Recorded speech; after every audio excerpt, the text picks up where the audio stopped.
संकट की लहरें, रक्त समंदर, युद्ध के बादल गहरे थे। आंखों में आग, तलवार हाथ, वीरों के चमकते चेहरे थे।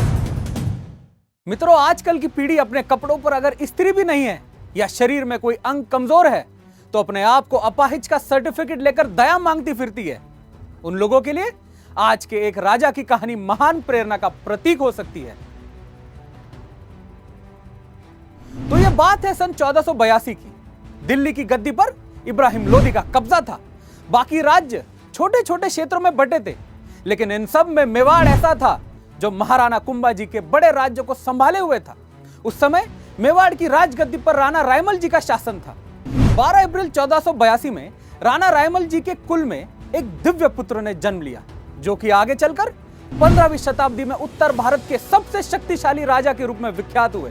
शरीर पर 80 घाव के बावजूद उनकी तलवार आग बरसाती थी, जिनकी वीरता और साहस के बारे में दुश्मन भी जिनकी प्रशंसा किया करते थे।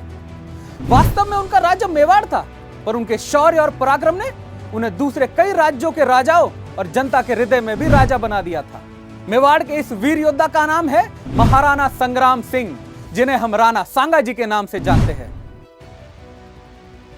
वह महाराणा प्रताप जी के दादा और मेवाड़ के महाराज थे, जिन्होंने आतताई इस्लामिक आक्रमणकारियों से लड़ने के लिए इतिहास में पहली बार समस्त राजपूत शक्तियों को एकत्र किया।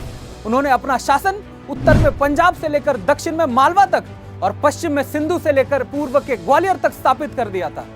1518 में राणा सांगा जी ने दिल्ली सल्तनत पर जबरदस्त आक्रमण कर उसे हिला दिया और इब्राहिम लोदी को हराकर उसे कैद कर लिया था।